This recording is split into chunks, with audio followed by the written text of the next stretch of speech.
Most of sales training, up until just a few years ago, was some guru's idea of what worked in sales, and he or she was just saying whatever came to their mind. But nowadays, we live in an unprecedented time where there's so much new data and science on what's actually working in sales. So in this video, I want to walk you through the latest psychology of selling, all of the new data. Check it out. Number one, they don't care about your features. The data is unequivocal.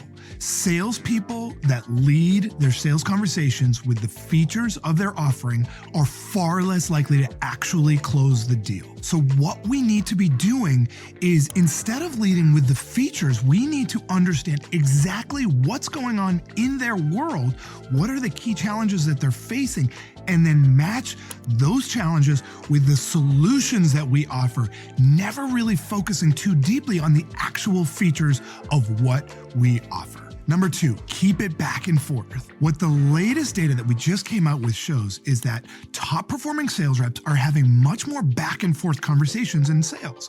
This means that it's not I have a monologue and then you have a monologue, or I just talk all the time and you listen all the time. Instead, it's literally this back and forth, much more like a ping pong match as opposed to just these long, slow interactions. So what we want to do is keep that conversation fully engaged, where you're constantly engaged and we're keeping them fully engaged by quick questions, really constantly going back and forth, almost like you're catching up with a friend that you haven't talked to in a couple of years.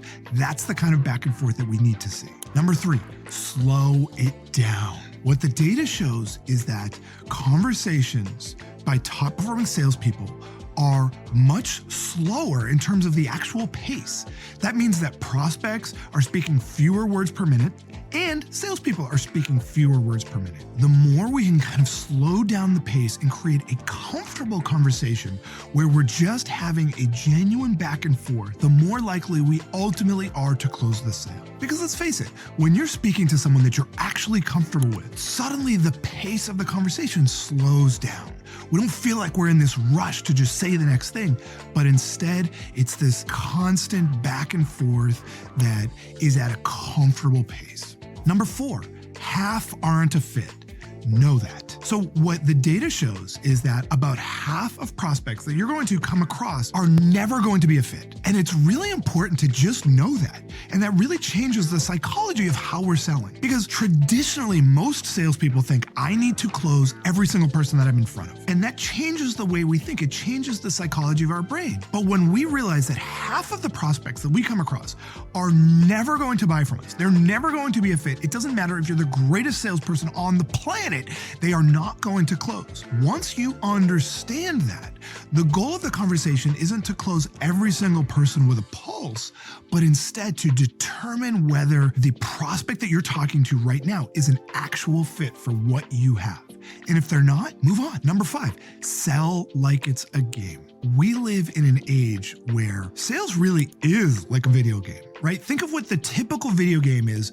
Maybe you have kids, they're logging into the game, they're on the internet, and they're connecting with other people that are also playing this game. That's really what modern sales is. For any inside salesperson, it literally is that, right? You're logging into the internet and you're connecting with people that you're never going to actually see face to face. And quite frankly, even if you are seeing these people face to face in real life, it's still a game. Even if it goes horribly wrong, they're not going to remember you. They're not going to come up to you at the supermarket and start yelling at you, right? It's just a game. And once we determine that sales is really like that game, suddenly all of that pressure comes off of us to have to be perfect. And we are so much more mentally strong. And that's one of the keys of really feeling like you have control of any situation, recognizing that it's just a game. Number six, if you're enjoying it, then they will. This is a really important piece of psychology, because if your prospects sense that you're really not enjoying this conversation, they're going to know it, right? And they're going to want to end that conversation. Just think of any conversation you've ever had with a person at a barbecue who clearly is not wanting to talk to you, but they're just doing it because, you're right there. You sense it right away, and you want to end that conversation as quickly as possible. The same thing is true in sales. Now, you don't have to be saying, hey, I love this conversation, right? We don't have to be cheesy and insincere, but you must be enjoying enjoying the fact that you're just connecting with another person who put on their pants earlier that day, who had a conversation with their spouse, who had to talk to their kids, right? These are just people.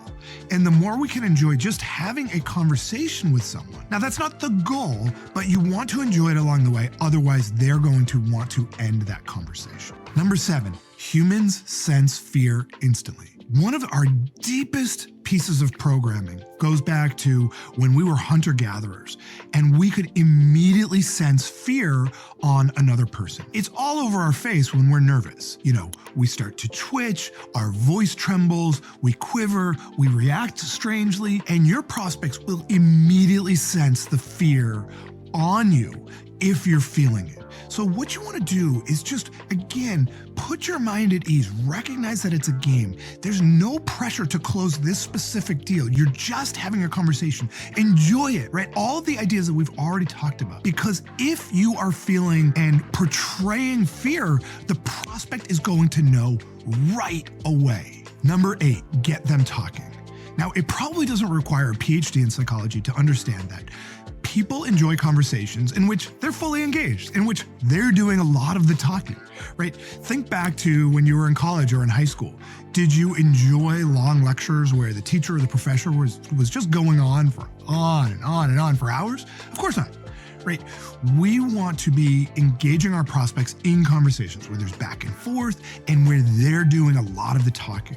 That's going to get them so much more bought into the ultimate solutions that we share at the end of that conversation. Number 9, link their challenge to your solution. This is the ultimate key here, is that your prospect is at point A.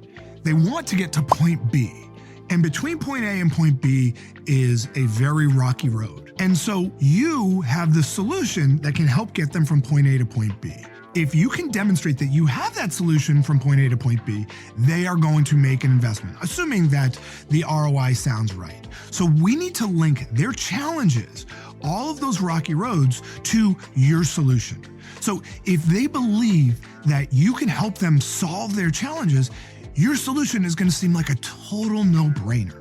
So that's why we have all of these conversations at the beginning around their conversations about what's going on, about what they're looking to accomplish, all of that. And so that way we can ultimately link their challenges to your solution.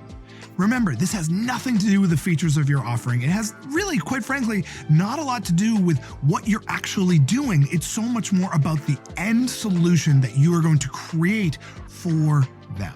So there is the latest psychology of selling, all of the new data.